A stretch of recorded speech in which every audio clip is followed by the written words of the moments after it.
The following podcast contains adult language and themes. Listener discretion is advised.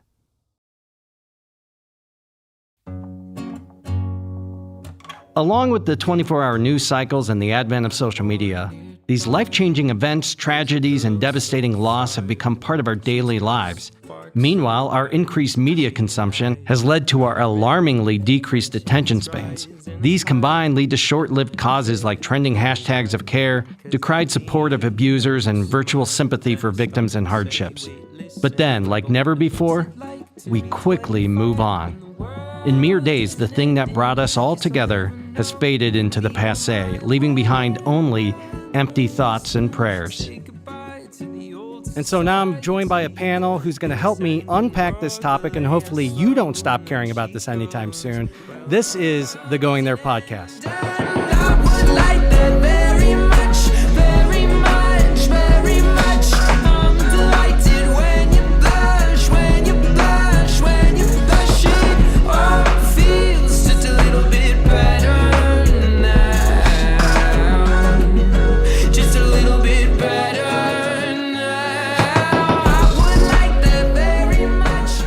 Stop with the doom scrolling and put down your phone. It's time for Going There. Taboo topics are back on the table. All right, so we are going to jump into this, but before we unpack it, let's introduce our panel, starting with Chelsea. Hi, I'm Chelsea. I am a mom of two, and I'm an independent contractor in real estate. Coincidentally, same thing. My name is Chelsea too. It's a joke. So hi, I'm Valerie.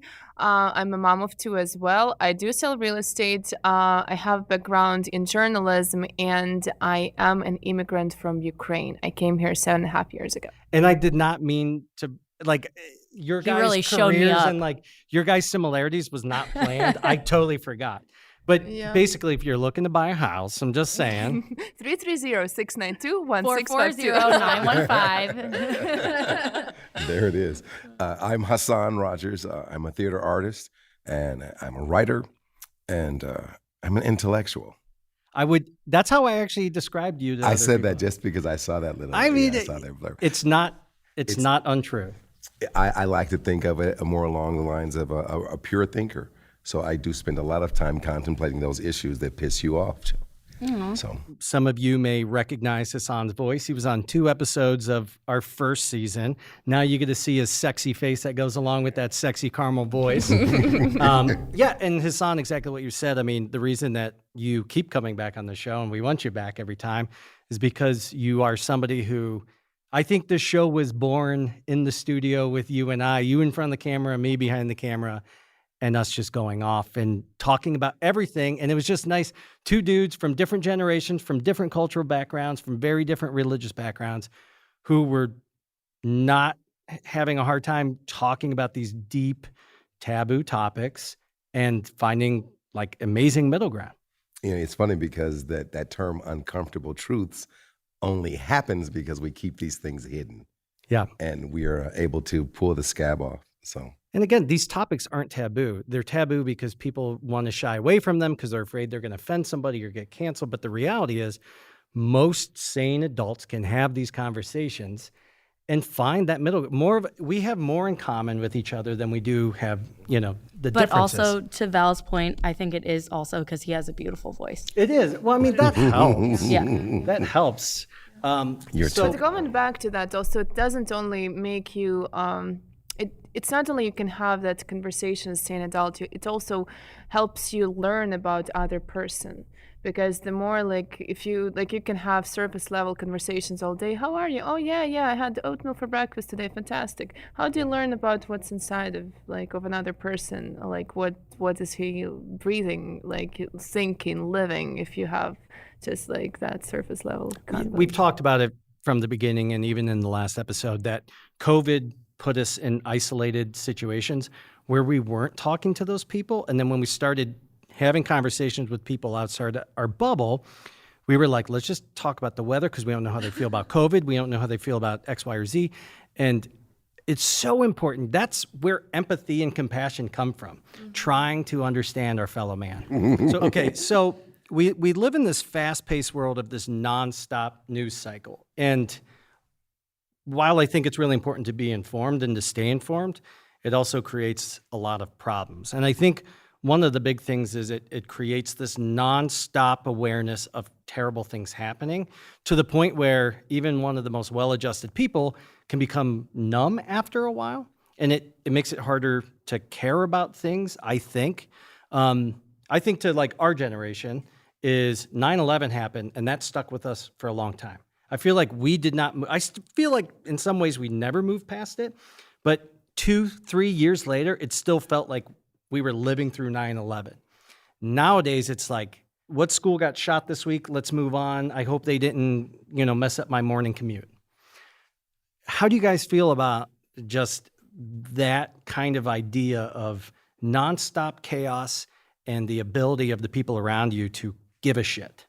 Well, there's two sides of that, I think. So number one, of course, you have to care like about, you cannot stop thinking about that. You cannot stop, like if we're talking about, for example, a situation in Ukraine and the war, like you cannot forget about that, and you cannot stop, you cannot stop thinking that the war is still happening. So it's like, I know it started on 24th of February. I know it's been like 7 months, and everybody's like, nah, it's still happening. Everybody like, no, like the world is the same.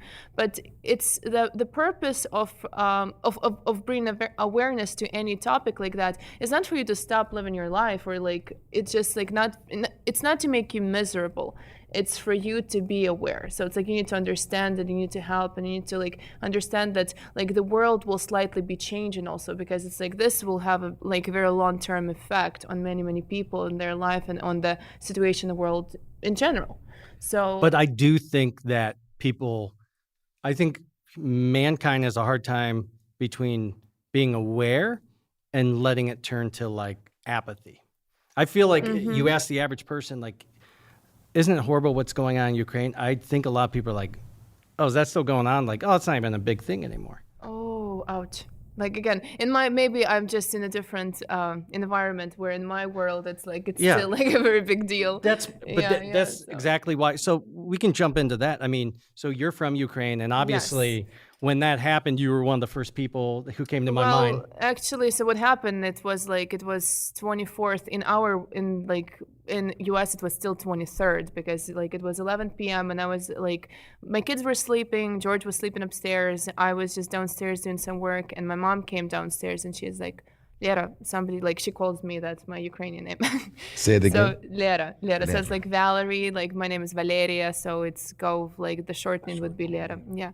So and she's telling me like the war started. I'm like, what do you mean? Because as you remember, like the whole for 2 months it was like coming. It was like common, and we were all talking like we would never think that it would, because it's like, again, for that guy, it's just like he can, like, in our opinion and in any human being's opinion, like he cannot gain anything from it. It's just it's mostly like it's a powerful move to show that and again, he expected to take the country in 2 days. He's playing out of the age-old despot handbook. He's not doing anything new. He's just, I don't know, I'll say it, Putin's a piece of shit. I don't care if anybody disagrees. Fuck Putin. Fuck that whole thing. Not fuck Russian people, because there's a lot of people who get thrown in jail for dissenting, and that's why when we talk about freedom, it really is important, because you're allowed to dissent the government, but fuck Putin.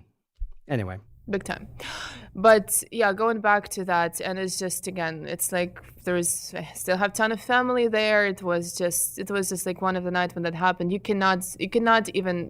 cannot believe that that's happening. So it's just like, it's not real. It's just absolutely surreal. And then you cannot sleep, and you cannot eat, and you cannot go out, and you cannot do anything that brings you joy, because it's just, you feel guilty. And that's a real thing too. That's another level of this topic, that is like feeling guilty for being safe, feeling guilty for having food on the table, feeling guilty just for not experiencing that, because it's like, okay, my friend is like right there, like not knowing how to survive under the bomb, and not knowing if she's gonna wake up tomorrow, right? And I'm here like just like enjoying my cup of coffee in my like very nice house, like surrounded by my kids who are not in danger. So and to clarify, you're not saying that people should feel guilty. No, It's just hard to not feel guilty. It's like that's another thing. That's a new thing. That is again. It's like it's just like because of the awareness. Because if you think back in a day when things like this were happening. So when we're talking about information, how it's like how we are able to like 24/7 news, like everything is happening. It's because the world got so small. The world got so small that we know about the shooting like that is happening here and that happening there, and the kid that was abducted. I'm going. No, but you're so right. It took like days for that stuff to come out. Where now I'm like, oh my God, what's happening on Facebook Live? Like, we're watching it as it's actually happening. And you have pictures, and you're like, right now it's actually like for us it's very, very helpful because it's like I want to have those news that happening. Like I know every minute where the shoot, like who died, what happened, what was bombed, and stuff like that. I see what's happened. And it was really important because certain section of our conservative news was already trying to walk back after they first showed that they cared to try to essentially give Russian disinformation. Well, we're actually hearing that what Russia's doing isn't hurting people, or we're actually. Oh yeah. So that's whatever we call propaganda. But Russian news, obviously. So just a side note, Russia is a country that they do not have free media. Right. So all of the media is government possession. So they technically it's back to Soviet Union. It's like I don't know if you guys read 1984, one of my favorite books. George Orwell. So it's like, of course. So it's like Big Brother is watching you, but Big Brother is literally watching you. So it's like it's coming to the point when it's like you cannot post on social media because you can go to jail for that. Well, who was it who started? Wasn't like Yeltsin or somebody who started like a free press thing there, and the person was assassinated? This was shortly after the Cold War had ended. After the fall of the Soviet wall. Union, after the.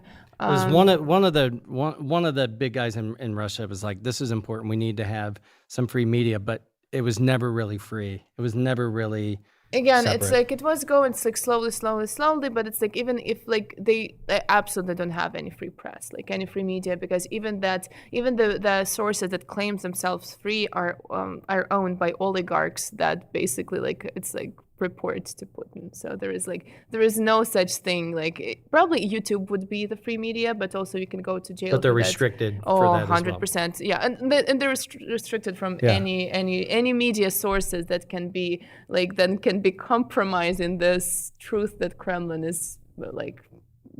Truth. The truth, of course. Yeah. I think one of the things that leads to the detached position, not so much apathy or not caring, but it is detached, is that when there's an ocean and then a continent between them.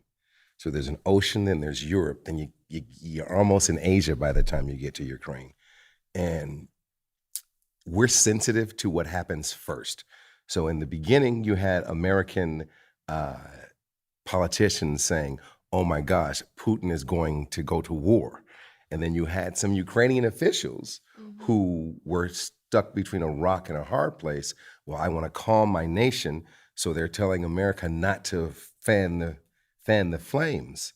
Well, when you say don't fan the flames, and we're saying, hey, there's a wolf at your door, and you're saying don't fan the flames, and then that wolf burst into the door, there is a sizable segment of Americans that say, well, we told you so.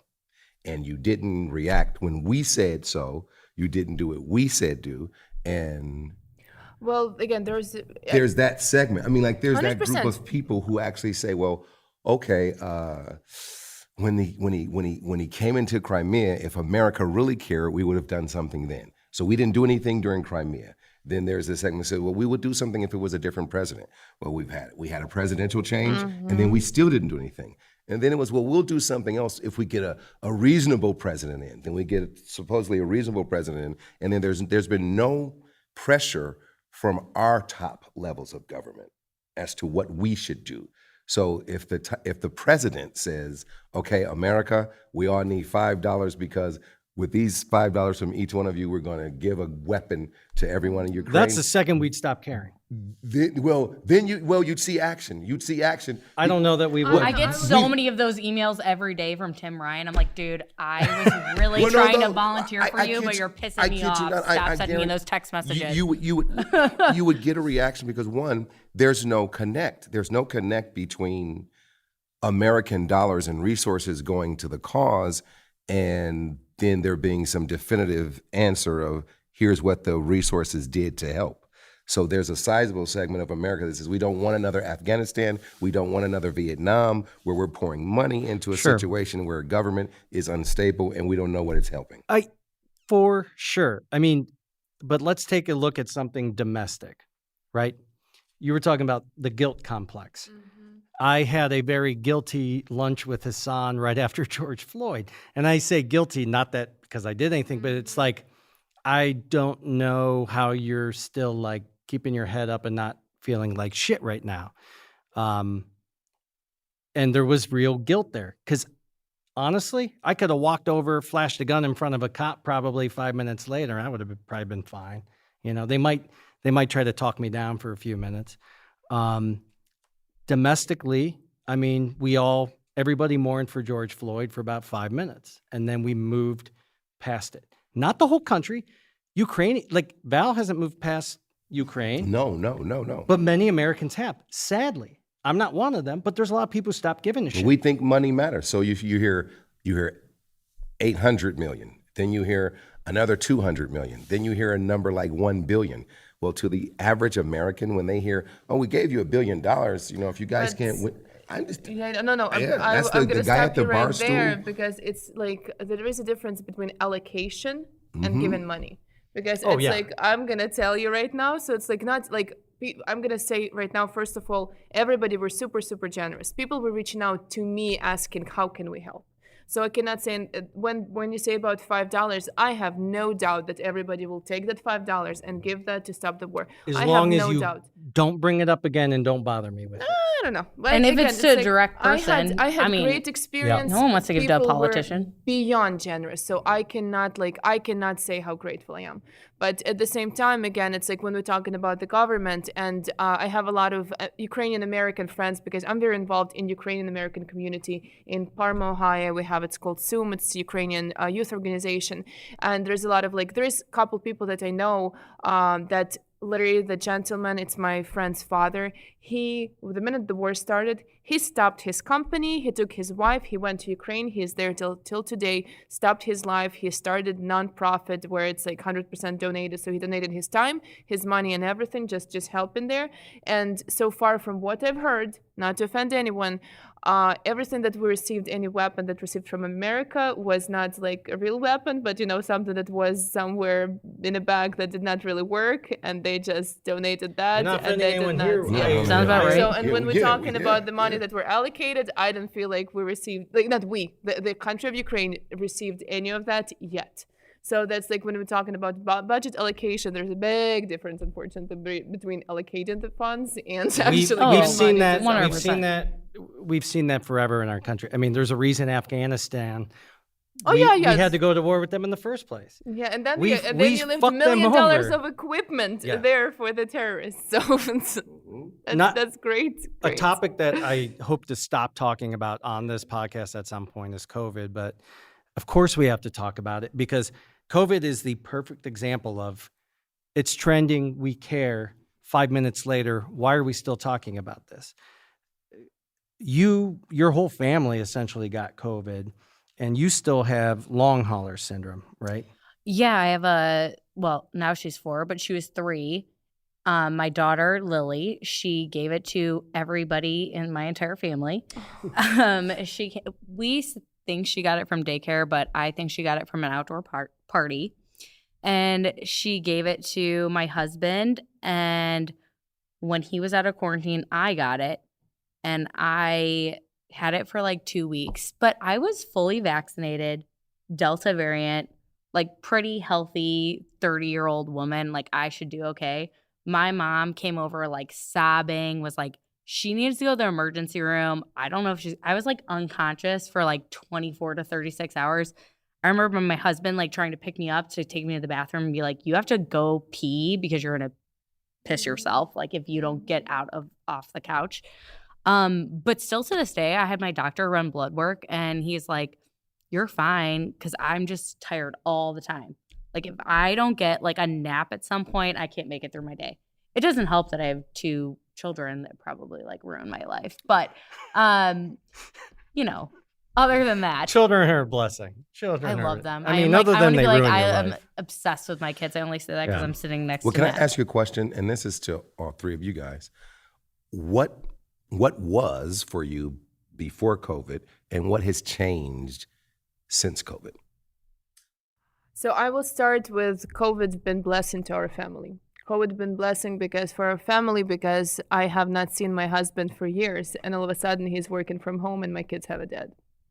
So that's why there is like obviously not the COVID itself as an illness, Right, no. but just when the quarantine happened, and it's like, and it was a happy place for all of us to spend time together and take walks in the middle of the day, and it's like, I'm exaggerating obviously. My husband gonna No, hear working this and from he's gonna home, be like, so She's throwing her kids under the bus. You're throwing your Yeah. husband under the bus. No, It's fantastic. He's fantastic dad. Being a That's mom's the thing. awesome. So he's fantastic dad, and he's been working, and he's the supporter. He's the breadwinner for our family. But on top of that, Hassan, I want to answer your question. These guys have been positive about it. I'm going to be negative. Oh, God, I want to say it.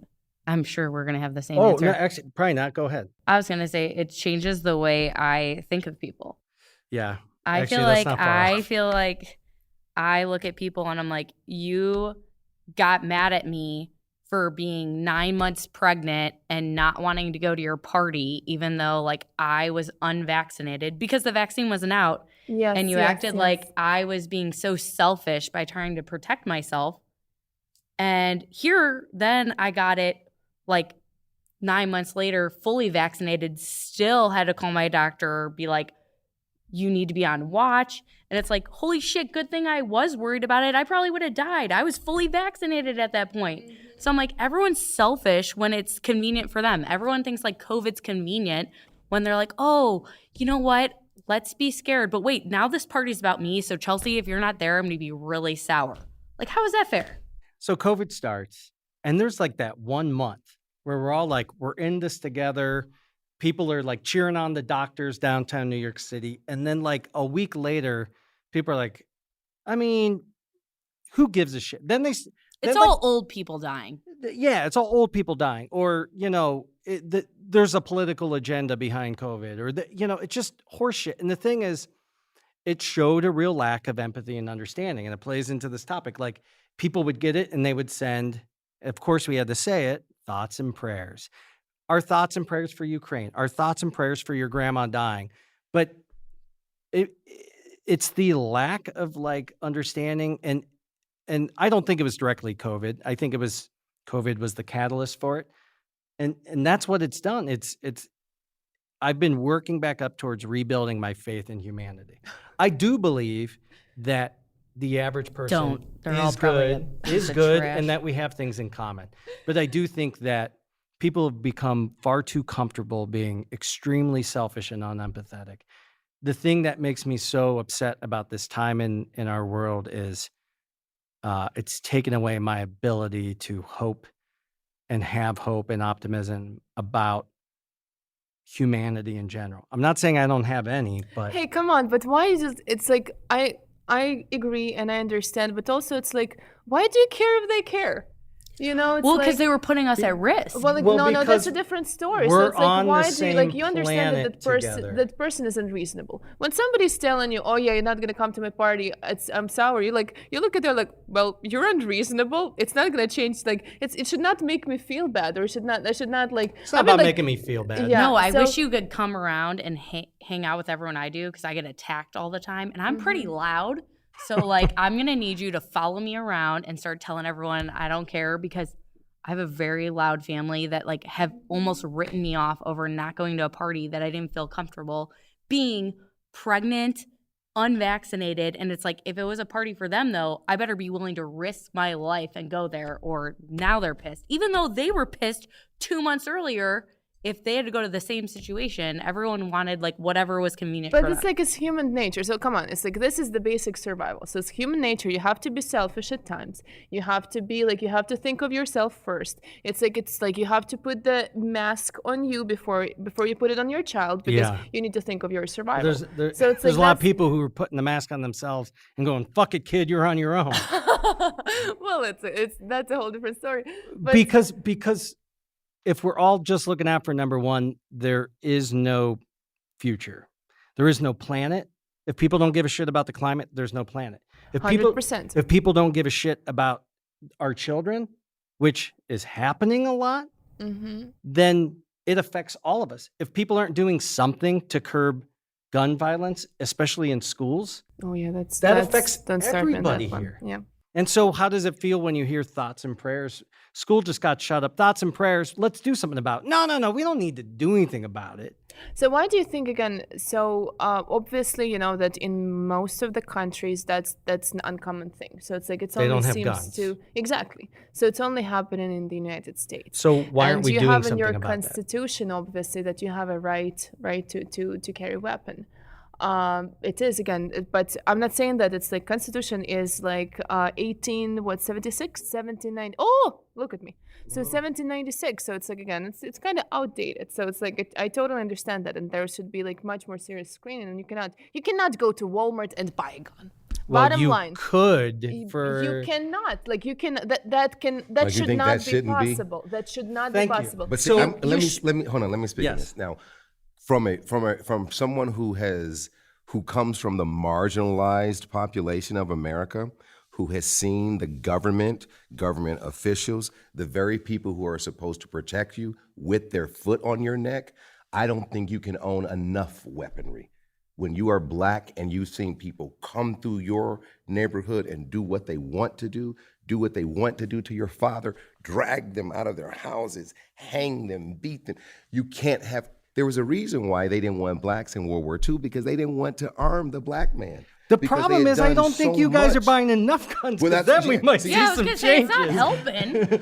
Well, no. Somehow it's all these 18-year-old white kids walking in with what I'm assault saying is rifles. that, like, when we speak to, this nation, well, that's one of the things that made this nation possible is its armament. If the guy in Tennessee who shoots squirrels doesn't have a rifle and says, well, I can hit that captain on that horse from here. Well, if the general says, well, we don't do that because we stand in front of each other and we just shoot each other. Well, if we don't change that approach, then this country doesn't exist. So guns have been such an integral part of this country. It's like taking your right foot off and telling your left foot you'll still have balance. So I'm not sitting here yeah, saying let's get rid yeah. of guns, by the way. No one's. it's tough. I don't think any. Here it is a question. See, then you get with a conspiracy theorist. You get to say, well, how do all these guns make their way to the most impoverished areas? Because if you and I wanted to go buy a pistol right now, it's going to cost us $500, $600. How does a 14-year-old get a Exactly. So it's $600 like how gun? you cannot rent a car until you're 25, but somehow you have a gun. So it's like See, that's a big point. Why can these kids walk out at 18 and get a gun the next day? What 18-year-old needs a gun the next fucking day? No one. If you can't sit on a gun for a month or two, you're in so much deep shit. We don't even need to touch that. Like, no one should get a gun the next day. You know what? We need to have people. You know, when I got a foster dog, I'd have people come through my house, make sure I wasn't a hoarder. That's for a dog. They let me walk out of the hospital with a baby with no question asked. Why are they handing people assault rifles and saying, no questions asked, after you kill 30 people, then we'll come at you? Why? I do find it Why? odd that you can get the assault rifle at 18 years old. That is odd. That's a legislative issue, but in the same token, of all the entities that should be the arbiter of what's going to be allowed, I don't want the U.S. government to be that. I don't want them all of a sudden to start saying, okay, well, you can have a weapon because you've never had a fight, you don't smoke marijuana, and you're okay. But you, because you fought and you smoke marijuana, you can't have a weapon. See, that kind of stuff would happen. And then you'd end up with those who look like me. You're guaranteed you won't be able to have a weapon. No, but fuck those no. who look like you will be. Makes and see, sense. in this country, It's not fair. we as crazy as it sounds, it's almost like with the Cold War. It's this. You got 5 machine guns. I gotta have 6 machine guns. So Hassan, I feel like that's very important here because I maybe this is going to sound ridiculous, but I've never even thought of it that way. I mean, to be honest, because as a white female, I know that a large portion of all of the mass shootings are 18-year-old white men. They're white males, typically. want to be like, I am married to a white husband, I have a white son, get pissed at them. Like, they're always the culprit. Like, that never happens in any other minority. If you let me love you like I wanna, I'll give you the ocean.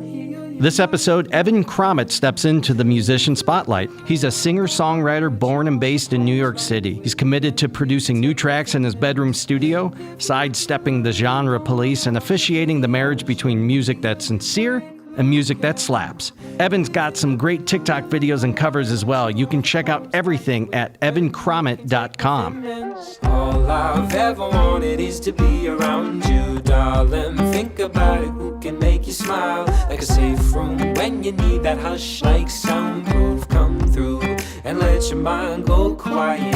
All I've ever wanted is to get to know you, darling. Think about it, who can get you riled up down. Times better spent with someone who can hold you so true. I'll set your mind on fire. Now give me one good reason why you're not here now. Cold rationality gets so freezing when you're drowning in fear. If you let me love you like I wanna, I'll give you the ocean, heal you like Logan. I want to make sure I make a point here, because we could talk about gun violence all day long. The fact is, we all say we care, but we're spending time even at this table spinning our wheels talking about legislation, when the fact is no one's doing anything about it, really. They finally signed a bill, but it was like, we feel so bad that this happened. Our hearts go out to all the people in Uvalde. Well, what can we do about it? But Well, what can you do? you can do so much about it. Anything. But the thing is, these conversations aren't happening. No. What we can do? So it's like so true. there is a family. So me and you, there is a family who is suffering in Texas somewhere. They're suffering a huge loss that they probably will not be able to overcome. What can, like, do you have words to say? Can you go, like, to me, I feel like anything you would say, you did not go through that.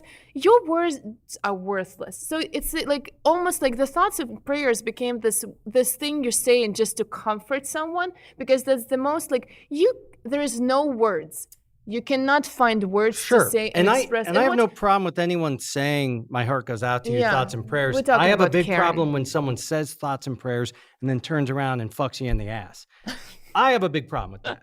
And that's what It happens often to you. every Thursday evening.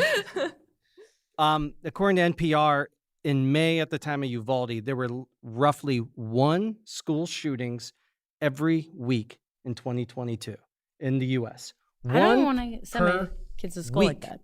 According to the Washington Post, as of the 4th of July weekend, when there was obviously a couple more shootings, there were over 300 mass shootings. And now some of the data on that, because people try to say, what's a mass shooting? Yeah, what's not. I was going to bring that, But They're that like aside, 4 shot, only 3 dead. So we're like on so the people verge. say thoughts and prayers. What you can do is vote. I will vote out any single person who does nothing about it. I'm not saying anyone has the answer, but I am tired of people having no answers or saying there's nothing we can possibly do. There's so much you can fucking do. And you know what? Maybe collaborate with people across the aisle. Maybe talk to your neighbor and ask goddamn questions. It takes catastrophic things to happen, and it takes big movement. One thing that George Floyd's death did do was Bringing awareness to that. Yeah, and the whole country and the world came out for that. The world. Now you see police officers being charged. Yeah. Whereas before they were never charged. Right. It was almost laughable. And then so you see that something happened as a result of the death. Yeah. So if at least the back tragedy, to your point, if the tragedy happens, but there's a movement to, okay, well, let's do something. Let's start a PTA movement, but then you go back to Sense and Sensibilities. I can't knock Lyra. Oh, I love it. He's been holding that one in for a while. He's such a jerk. He's been practicing it in his head. I can't Now knock say it's you sexy. for saying, Add a little, for saying a little frill. I in don't there. want armed guards at my school, in my neighborhood. But then there's another mom who says, I would feel comfortable if those armed guards were reservists. So maybe you don't want Matt and Hassan at the school, but would you feel Probably not. Yeah. Would you? But I work with children, so it's interesting. would you feel comfortable with reservists there? So then we get it. We go back to our Constitution. We go back to our laws in this country that, well, we don't want to put the military in our communities. You know, we don't want to have that. We've seen that in other countries throughout history. So now, but I think those are some solutions. They're not easy solutions. So I just think But about. I would like to see armed. I would like each school to have armed guards at every entrance. At every entrance, I would like to see that. So I think about U of A though, and there were how many police officers there, and it took hours. Kids were screaming, and it's like I think about those. Well, he wasn't a dads. black shooter. See, all you have to do is this is how you get it done. If it's a mass shooting, say there's a black guy shooting people and he's in room 117. He would have never even got the guns loaded. Exactly. See, So true. Honestly, so you know That's tragic. That's actually That's probably tragic. the best piece of advice you can ever give anybody, which is really that's sad. fucking because sad. you know here the guy is, he's in there and they're calling him a gentleman. They're saying, okay, we're gonna make it through this. See, Israel, I like their approach. In the 70s, after the Munich Olympics, in 1972, the PLO grabbed the Israeli wrestling team, murdered them, slaughtered as many of them as they could. And they had some hostage. It was a standoff. Well, the hostage takers end up getting shot to death. I remember being a little boy seeing this body just riddled with bullets on a rooftop. Well, after that, Israel made a statement to their country and to all countrymen. If you are held hostage, we are killing everybody there. We're going to show the people who take us hostage, we do not negotiate with terrorists. So you will die for your country. See, we don't like that. We don't want to hear that. Mm-hmm. We don't want to hear if a guy comes in this room, you got to kill everybody to kill that guy. Well, I don't want to die. So. You're right. People won't wear masks. You think Exactly. they're Yeah, gonna- exactly. Exactly. Tell a man you cannot have a gun. I want the gun. Yeah. Think about that. We saw in this, we go back to race in this country. We can never get away from race in this country because the race in this country is at its founding. Yeah, this country was founded on we can't racism. get away from it. Yeah. So when you see a group of armed white guys march into the Michigan State Capitol and everyone's okay with it. They're patriots. Yeah, it's like those guys. So you have people saying they have a right to do that. Yeah, they do. But are you okay with it? And would you be okay if that was Darnell and Raekwon? And see, when everyone has to be not afraid of you can't be afraid of me without me giving you reason to be afraid of me. So as long as you're afraid of me, just because I'm black and I'm big and I'm, it looks like I can handle myself if I feel like it. You shouldn't be afraid just because I'm black. Be afraid because I did something that makes you afraid. Well, you were wearing a hoodie. I had a hoodie. Well, I was, and I was drinking Sprite too. Yeah. And the Sprite looked like a gun. Yeah. So we as a people, we have to be outraged. Matt is a guy who doesn't talk that much on social media.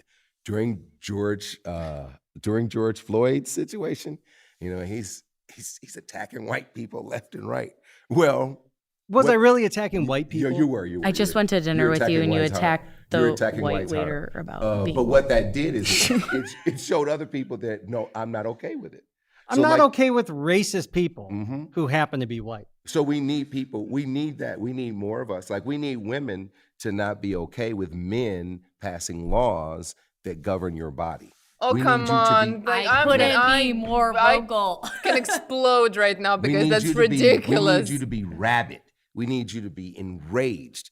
All right, I want to say something because this whole thing is supposed to be about thoughts and prayers and like how things get turned over too quickly. So I obviously freaked out about Roe versus Wade. I don't like anyone telling me anything to do with my body, let alone the fact that I'm at like the prime age group for like my friends getting pregnant and like shit that could happen. So after that happened, I had like a party bus come pick up like 30 of us, take us to a women's rights rally. I had tons of these people. My husband does promotional products, so we ordered these women's rights flags. And they say, women's rights are human rights. Pretty basic, right? Like not offensive. I'm like, okay, I don't want to go out guns blazing and be like, I love abortion. Obviously, no one loves abortion, but that's what everyone thinks. So I had all these people super passionate, like, oh my gosh, I have so many orders for you. It took a month for these flags to come in, and I felt like people actually got bored with the topic. Like they were like, oh, my rights got taken away a month ago. This really, like, why are we still talking about this? This stopped trending on TikTok. Who gives a shit? Yeah. It was like, ooh, this is no longer interesting. That's ridiculous. People, we have short attention spans, but we now have short attention spans on the things that we care about. So I feel like I was banging the George Floyd drum long after a lot of people who, even white people who were really adamant about it, were like, oh, but that was last month. It's like some guy going, oh my God, did you guys see the grand finale of Breaking Bad? And you're like, dude, that was like 6 years ago. Who gives a shit anymore? It's like, well, I just watched it, so it's important to me. It's like we think, well, time has passed. I think some of it, Hassan, you were aiming towards it earlier. Some of it is survival. If we let everything affect us every day and to the point where we can't eat, we can't feel good about ourselves, isn't there a nice middle ground where we can still give a shit and survive and not be depressed and just like hopeless? But don't we have like the most depressed, aren't we the most depressed generation? People living here, living on Earth right now. I would never like to consider myself in the same generation as Matt. So let's say that people living today, despite of generation they are, we're the most depressed. Like this moment in time on Earth, we are the most depressed group of people for obvious reasons. This information affects you. It's constantly, it's drop by drop.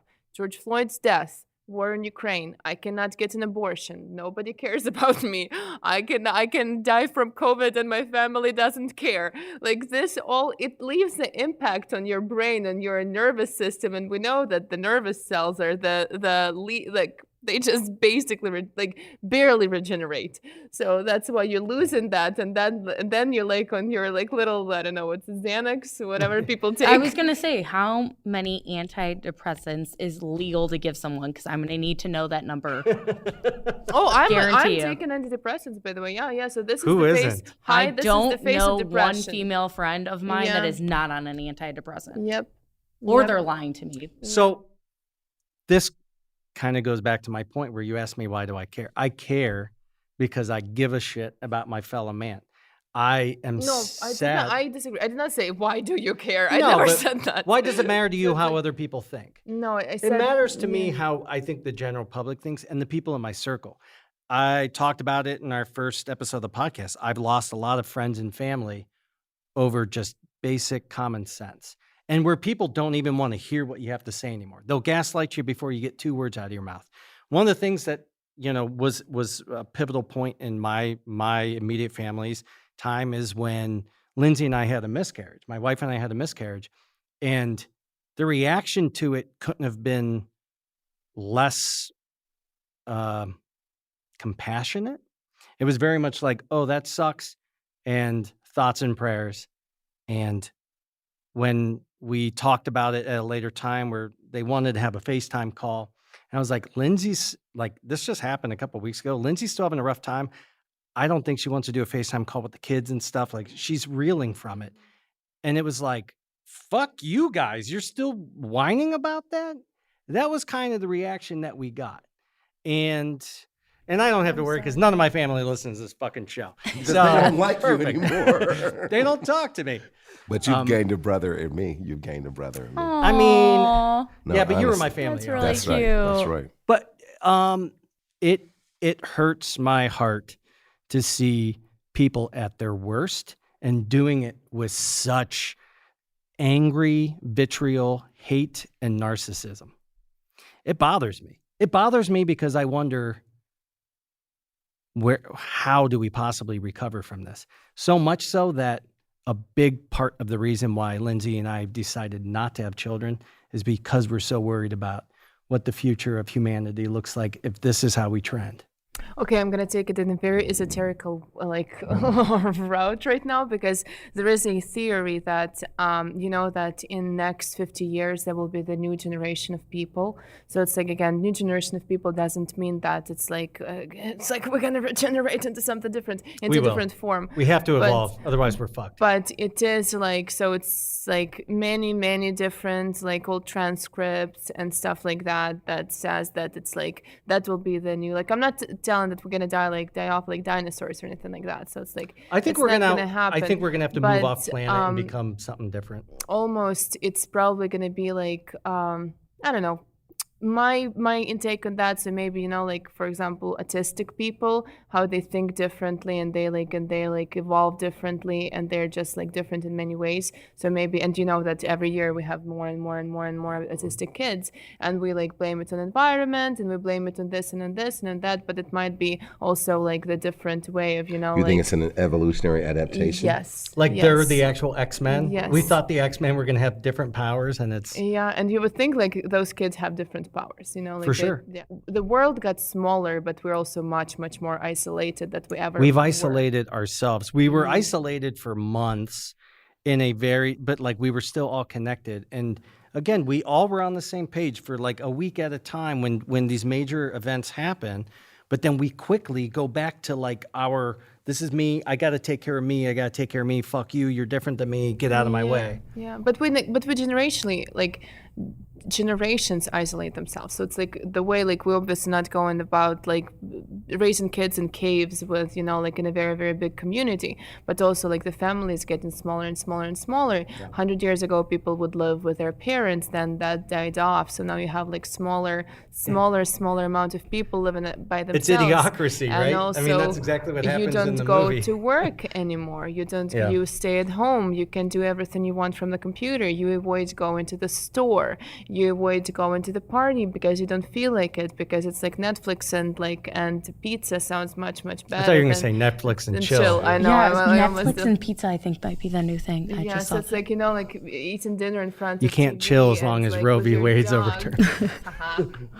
With your dog sounds much more interesting and much more exciting than going to a party and talking to people that you might not agree with, or anything like that. I think yes, in a way that has nothing to do with the empathy part. We have isolated ourselves, and each generation, I feel like, starting with the boomers, each one that comes after has become less socially adept, where they'll like talk to each other and like, I'm an extrovert who sometimes now gets social anxiety that I didn't have before. But I think because I fit in everywhere before, and now it's like, well... Do you think you're an extrovert? You don't think I'm an extrovert? Really? Said no one ever. No. But don't you need to, after you, for example, talk to people and stuff like that, does that fulfill you? Yes. Okay. Then that didn't. Yeah. No, but the older I get, the more I become an ambivert. The more introverted I become, I think, because of situations like this. Because Matt used to be all-American, Homelander, get along with everybody. And then people were like, oh, this dude wears a cape, fuck him. And I'm like, okay, I don't feel safe around that crowd anymore. And unfortunately, I have alienated some of my own people because, it's like, oh, Matt cares about racial equality, fuck him. And some of that's geographic and just the place and time of where we're at in politics and everything else. But I mean, I was raised to believe in integrity and truth, and that's why I stand behind. They didn't think it was going to move me a certain way, but I still consider myself very middle of the road. I think the world has shifted to the extremes, but most of us live in the middle, either left of center, right of center. Most of us live there. It's the crazies who get us to think that they're the majority, and I say this all the time, but the reality is we do. So in saying that, what would each of you like to see as far as people showing that they care and making it more than just meaningless words? With Ukraine, you've already seen some of it. What would you like to see people continue to do as far as the awareness and the showing that they give a shit about people outside of their own neighborhood? Well, I'm going to say one more thing. So, by the way, I noticed when everything happened, I started collecting money. So the first time And not to give to anyone, just to pocket. Yeah. It's like, I got this myself, outfit is brought to you by the Ukrainian Fund.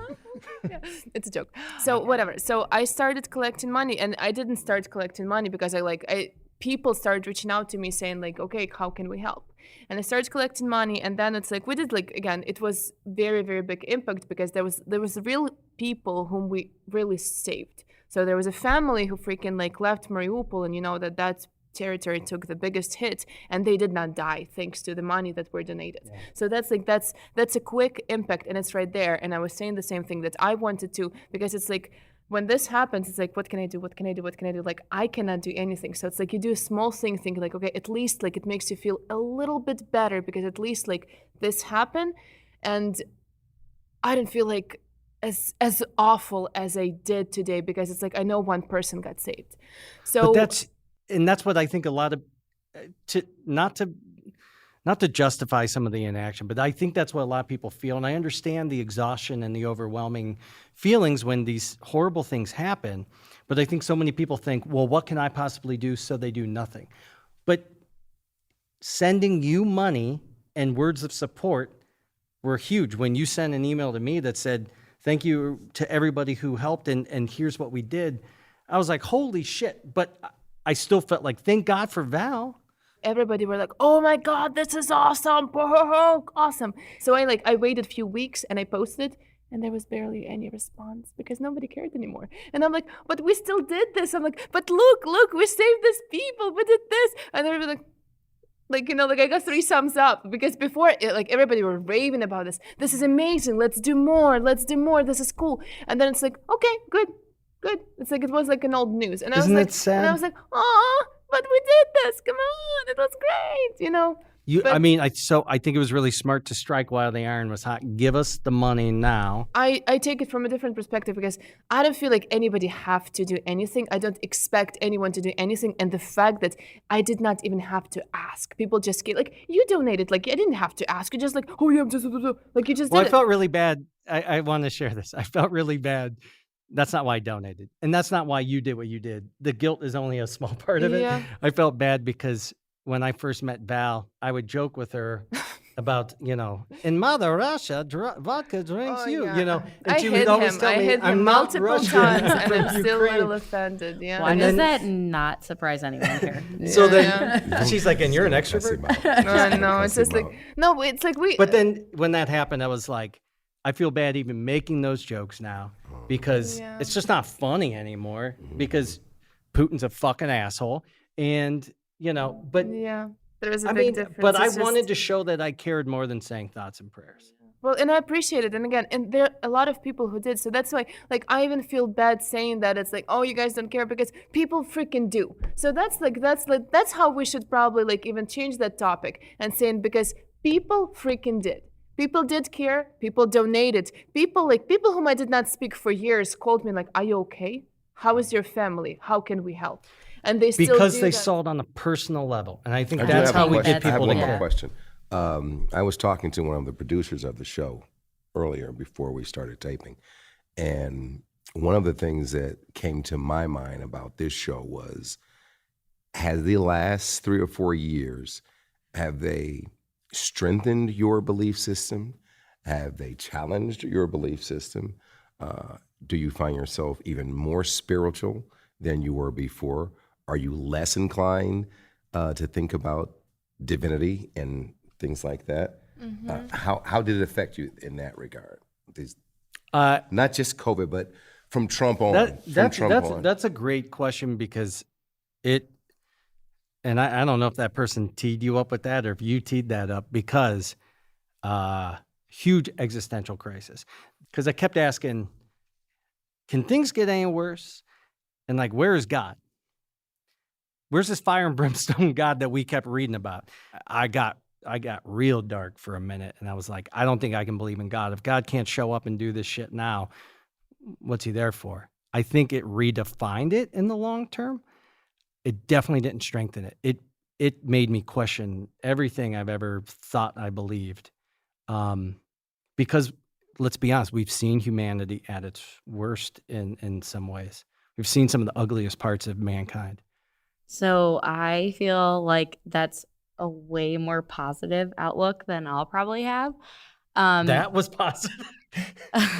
Probably. Which She's is like, well, I even started sadder. worshiping the devil, and no, I've but I sacrificed just- 7 I mean, virgins this week. I just think people use religion to justify horrible things. Sure. And I can't get behind that. So it's actually turned me the total opposite way, where I'm like, I would rather live every single day of my life and think this is my last day on earth. How would I want my fellow man, my husband, my kids, my parents to like think back on me? And I want them to remember me as like a good person who didn't worry about whether Jesus said gay people are bad or like whatever messed up things they can read in the Bible. I don't give a shit. I just want to be a good person today. That's my job. I don't care about religion anymore. I'm out. I was raised Catholic. I can't. What you just described, though, is spirituality. Like, being a good person is the core of all of it. Like, if anything, I think it made makes me feel better. No, seriously. Like, you don't have to give it a name. You don't have to call it by any certain thing. But everything you just talked about is the core of, like, most religions. Be a good person despite how shitty the people around you are. And despite how shitty the circumstance may be. Yeah. One thing for me, being born into, one religion, when you're born into a religion that your parents practice, like that's all that exists until you realize that there are other things that exist. For me, exploring religions and then pushing them aside strengthened my own spirituality. And particularly in these last 3 or 4 years, I come from the opposite end on this one, in that because I've seen things be so fucked up, but still see people do amazing good things in like the most fucked up times. It helps me to know that there's always going to be a balance and counterbalance. So then the question that I have is it context of how you were raised and what you see? We were raised in a very white, Midwestern, sheltered thing. And so seeing the world go to hell, we see what we think is terrible. You being raised in a way where you're around oppression and some of the shit that we were sheltered from, we didn't even know racism still existed. And see, I see a brighter situation. I see children who are 15 and 25 years old. Who give a shit. Who give a shit, and who don't see race as the final division. Who don't or even sexuality consider or gender. They don't even see those things. And that gives me hope. That gives me hope. One, because it's that little mind of what's possible that we carry with us that make us great as adults, because we don't lose what's possible. Hassan, you give me hope. Oh my God, you're. She wants your autograph. I love I do. So on my chest. Hassan, I'll pause. What would you like to see happen? I would like to see more of what we are. Just don't think of yourself as a cocoon. Don't think of yourself as finite. Those things that overwhelm us, particularly, let's talk about social media. It's also an amazing tool that makes it possible for us to reach out to people in Crimea, to reach out to people in Calcutta. Well, not going to happen in Crimea. Well, not there now. But I'm saying beyond there, say Hong Kong, beyond, around, the borders are no longer there to separate us. So we're pre-social media, we would have had nothing to do with Ukraine at all. We would have not been able to do anything. So I'm encouraged by that, though. I'm encouraged by the fact that we live in a borderless world now. We live in a borderless world. 100%. And not only it brings the awareness, just think that also not having the social media, not having that information also gives the control to the government over what you know and what you see and what your perception of situation is, like in Russia, for example, right now. So that's a blessing for us. That's why there is so much diversity in opinion. When you, for example, like you can feel like this about many things. Somebody like, that's why we're here, even when we can have this freaking discussion. So that is happening because it's like the information can give you so much power that as long as you, like, again, As long going as back it's to actual 1984. information, too. Exactly. But again, you also like you have your own brain to screen what's coming your way. Upcoming, and we'll get back into media literacy once again in a future episode. You're right. The problem is some people have a hard time deciphering. Chelsea, what would you like to see happen? I would like people to vote. I know so many people who tell me they're upset about certain social issues, yet they do absolutely nothing, or they disregard it, or they won't change their platform based off what's happening, which to me is something that's directly affecting them. And I think people need to be willing to cross party lines if it's necessary. And I have never been someone who's not afraid to cross party lines. So it scares me that people are so far staying on one side that they'll let anything happen before they'll decide to vote some other direction. We could talk about that. That'll be a whole other situation. I mean, our system is very broken in that sense, where we are so divided, where even the people we elect. I can compare to some systems, and your system works just fine compared to some other systems. So understand that you have issues, but again, it's like America has a very strong still. Like, come on, you get to vote. You get to vote, and your vote might be even like counted, because there is some people who don't have a vote. Yeah. And you guys sometimes it's still a pretty They are kind of working on that though. They're trying to take that away. Yeah. Of course, but still, you had that, and you have that opportunity. And going back, for example, to Hassan's question, I have a totally different perspective. You guys were talking about being in a happy bubble, and then boom, the world was exposed to you. I feel the opposite. I feel like the world was exposed to me immediately, and right now I see more because I don't expect anything of people. I don't expect you to be good to me. I don't expect you to be nice to me. I don't expect you to be kind to me or think about me. But that's when people do, I'm like, you guys are amazing, thank you.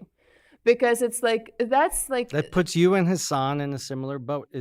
And you and I were talking about this beforehand off camera, and that is what I was getting at, is not all of them, I'm not talking the individuals, but the group of white, straight males under 40 not being a protected class, is because we have been shielded from all this since like the beginning of time. The awareness of it, the repercussions of it, where if a white man has a gun, it takes the cops 30 minutes of talking to him to get him to go down and be quiet. Black man has a gun, he's shot before he gets a word out of his mouth to tell him it's a candy bar. What you have gone through, don't discredit that. It kind of is a good thing. Our worlds have been turned upside down. Yours have, in some ways, become more hopeful because we finally see what you guys went through. Exactly. So but that's important. Somebody who is like right now is like, oh yeah, like there is no hope for humanity, blah, blah, blah. There is freaking hope for humanity. There is good. More. We just have our eyes open now. We're not happy about it. There is more hope for humanity than there ever been. So you're going to be back on every episode from now on. You're basically my unpaid therapist. I'm enjoying this. It's called a motivationals. I want each of you to plug any of your causes that you can for the show. Where can people go to donate for Ukraine or support any of your causes? Where can people go to support any of your? Where can we buy those flags? Yeah, and I fully support. You're getting that, sold like, one. I have a bunch of my trunk. Where can we get them? You can get them from me, Chelsea Abramovich, or you can donate to who? The rock band?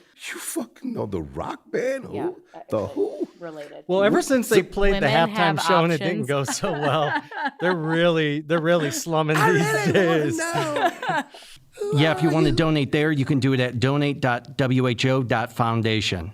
Is there somewhere people can go to support Ukraine specifically, I will share a where the link. dollars actually go to the Exactly. So that's what we talked about. One of my friends whose father is there, 100% of profit goes. So they do not, there is no cost of operation. People like this give me that hope in humanity because people do and people care. And if there's a bunch of people who don't, who turn their heads or prefer not to see it, they don't bother me. That's again, there's still That's the younger generation who says, fuck them. I wonder if we're just exposed to a little bit more of that generation. Do you have a name or a website? Yeah, or so anything? that I will share a link with you. We'll share a link. Yeah, it's Ihor Koval. His name is Nesta Koval is his daughter, and he is right now still there and still like doing everything he can to support our guys in the military and people who are in need. Give Ukraine a hand. You can go to supportuanow.org to donate. That's supportuanow.org. The bad guy he thought that he's going to take this country in 2 days. And this is the second largest military in the world, and this is humongous country. So it's a puppy fighting against of a bear. And this is like the American Revolution, but I for know Ukraine. this is like David and Goliath, in a real freaking time. So that's why, and we see that, and it is happening. So doesn't that give you a hope? That is one of the few things that does make me believe that there is a humanity. Whether you want to call it God or something else, that there is this karmic equalizer, because good will always prevail. It just we've seen less of it in our time, or maybe. We're talking about losing interest. Maybe I'm just so impatient where it's like, give me let me binge the series. I don't want this weekly release. I want to see how COVID ends. Just show me the finale. Hassan, your final thought on this topic? Don't be marginalized to the point of inactivity, and realize that every action and thought you have and take will make an impact, period. From your next door neighbor, the grocery store, all those little micro interactions, they add up because they leave you with a good feeling, and you will share that with someone. So the good things that you have to offer, continue to share them. And my cause would be Providence House. They work with babies who are displaced because the mom is in a tough situation. So a Providence House. Indeed, go to provhouse.org. That's PROV house.org. Thank you everybody for being here today, for sharing your experiences. I mean, I feel like this is the only way that we're going to survive, is by having conversations like this and giving a damn. Even if you don't agree with somebody wholeheartedly, doesn't mean you can't find something to care about. Nobody from any country, race, religion, anything could tell me about these types of things happening in their backyard, and I just wouldn't care. Well, you're so far away, or your color of your skin is different than mine. So give a shit. Since we're plugging things, I'm going to say the Summit County Humane Society, because a lot of people adopted animals during COVID. And let me tell you, buying dogs is a trendy thing, or buying pets really upsets me, because they're not toys. They are something that you are making a sacrifice for, like living with children. And I know you have 2 children. I have 2 children too. They just happen to be dogs. And so many people have abandoned animals because their family wasn't really ready for them, or they had to take them back to the shelter. And there's far too many very healthy animals that are euthanized every year. And places like the Humane Society really help with that. So please donate to your local Humane Society. Or if you're local to Northeast Ohio, I am a big proponent of the Summit County Humane Society. So you can donate there. If you're local, you can donate at summithumane.org. Thank you again, everybody, for being here, for sharing your thoughts and your feelings, and even for calling me a little bitch off camera. I can't think you guys. That never happened. I think we all did that, but. So thank you guys so much. Thank you for caring enough to be here and to have this conversation. And we'll probably have you all back on future episodes. So thank you, everyone. And we'll see you next time. Make sure to go to thegoingtherepodcast.com for links to our socials, all the places you can find us on the podcast streams, and now on YouTube, where you have to stare at my ugly mug every week, or you can just put it in the background. Have a good week. While you're at it, give us a rating, share with a friend, and subscribe. Be sure to check out everything from Evan Crommett at evancrommett.com, Crommett. Love is everywhere. Unless you're caught up in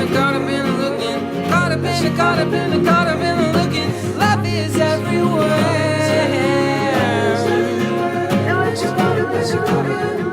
This podcast is made possible by its hosts and Frame One Media in association with Lindsay Baker, Joe Calley, and Bobby Thomas.